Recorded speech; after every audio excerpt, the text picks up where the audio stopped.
Жаңы үлгүдөгү 300 000 айдоочулук күбөлүк чыгарылды. Бирок айрымдар Европа өлкөлөрү бул документти тааныбай жатканына даттанууда. Оор жүк ташуучулар жана айдоочулар бирлигинин төрагасы Бакыт Тойчубеков чет жакта эки кыргыз жараны мындай учурга тушукканын айтты.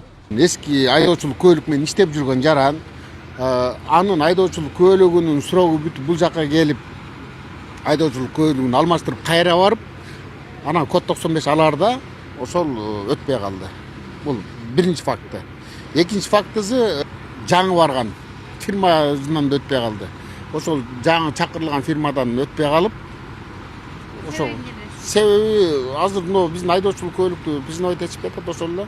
Ал арада интернет желесинде жаңы айдоочулук күбөлүк эл аралык талаптарга жооп бербейт. 95 код милдеттүү, номерлөөсү туура эмес деген сымал билдирүүлөр жарыяланууда. Аталган документ жаңыртылган соң 32 элчилик 10 консулдук аркылуу бардык өлкөлөргө маалымат жолдонгонун Тышкы иштер министрлигинен кабарлашты.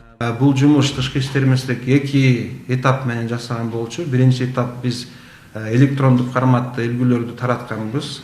Бул талап. Экинчи этапта биз ошол үлгүнү физикалык түрдө дагы бүт тийиштүү укук коргоо органдарына бүт дүйнөдөгү мамлекеттерге жиберилген болчу.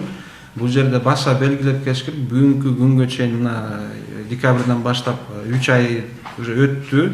3 айдын ичинде кандайдыр Тышкы иштер министрликке дипломаттык булактар аркылуу, каналдар аркылуу эч кандай арыз, доомат же мындай терс маалыматтар түшкөн жок. Айдоочулук күбөлүк бардык талаптарга жооп берет жана жол кыймылы жөнүндө Вена конвенциясынын алкагында эл аралык деңгээлде таанылат. Бул тууралуу президенттин иш башкаруучусунун биринчи орун басары маалымдады. Бообек Салимжанов номерлөөсү туура эмес деген маалыматка жооп берип, башка өлкөлөрдүн айдоочулук күбөлүктөрүндө мисал келтирди. Биз мисалы үчүн өзүбүздүн айдоочулук күбөлүктө мынакей. Биринчи айдоочулук күбөлүктүн номерин койдук. Айдоочулук күбөлүктүн номери, анан кийин сүрөтү турат. Андан кийин берилген датасы ушундай болуп кеткен. Ушуну полиция Европада өткөрбөй койду деп Бакытбек айтып атат да. Мына как пример катары. Бу жерде деле ошол норма сакталган эмес, сиз айткандай норма.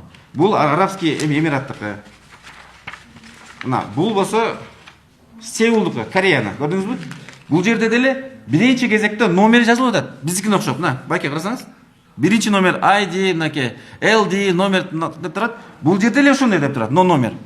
Айтор, мындай биринчи кезекте аты жөнү болуш керек, теги болуш керек деген андай норма жок. Болгону биз ошол международный требованияны биз сактап аткардык.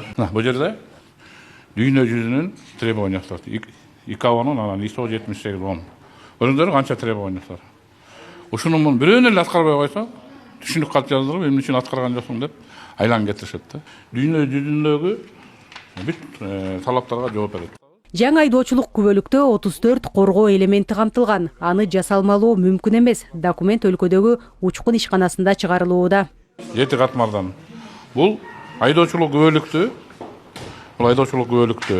жасаш үчүн, бул, например, дизайн жасаш үчүн анын программасы эле миллиондогон сом турат да. Миллиондогон сомго алып программа менен мындай защиталарды коёсуң. Ар бири.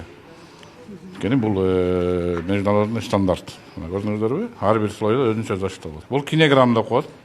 Мурун голограмма эле болчу. Сүрөттүн бул жеринде эле кенедей голограмма болчу да. Ал голограмманы азыркы заманда баары эле жасап калды ал голограмманы. Кыргызстанда да бир 10-15 фирма бар голограмма жасаган. Биз ошондон качтык да, мына кинеграмм. Өздөр куулуштурган кинеграмм. Бул кинеграмм азыркы жаңы чыгып аткан технология да. Көрдүңүздөрбү? Буга чейин жасалма айдоочулук күбөлүк колдонгондор көбөйүп кеткен. Айрыкча Орусияда Кыргызстандын күбөлүгү менен такси кызматын көрсөткөндөр болгон. Мындан улам коргоо элементтерин күчөтүп, жаңы документ чыгаруу зарылдыгы жаралган. Карасаң аты жөнү башка, улуту башка, жашаган жери башка, бирок правасы Кыргызстандын правасы. Текшерсек ал права биздин базада жок.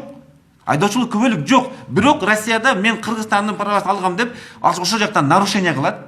Ошол жакта кыргыздын атын чыгарып жүрүп, подделкага мүмкүнчүлүк берилбей турганчалык деңгээлде мына 34 коргоо элементтерден турган жаңы үлгүдөгү айдоочулук күбөлүк чыгарганга биз мажбур болдук.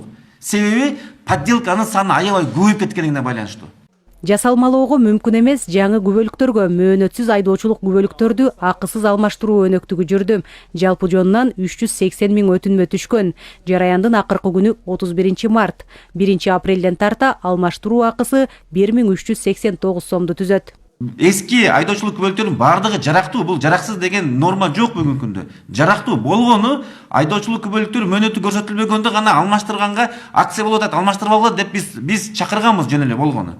Ушул жылдын аягына чейин мөөнөтү көрсөтүлбөгөн айдоочулук күбөлүктөрдү жылдын аягына чейин алмаштырган мүмкүнчүлүк болот. Эч ким штраф кылбайт. Улуттук айдоочулук күбөлүктөрүнүн тышкарыдагы эл аралык үлгүдөгү айдоочулук күбөлүктөр бар. Бул эл аралык айдоочулук күбөлүктөр дагы ошо Вена конвенциянын талаптарынын алкагында белгиленген техникалык талаптары, ичинде болгон мазмуну бунун баары көрсөтүлгөн.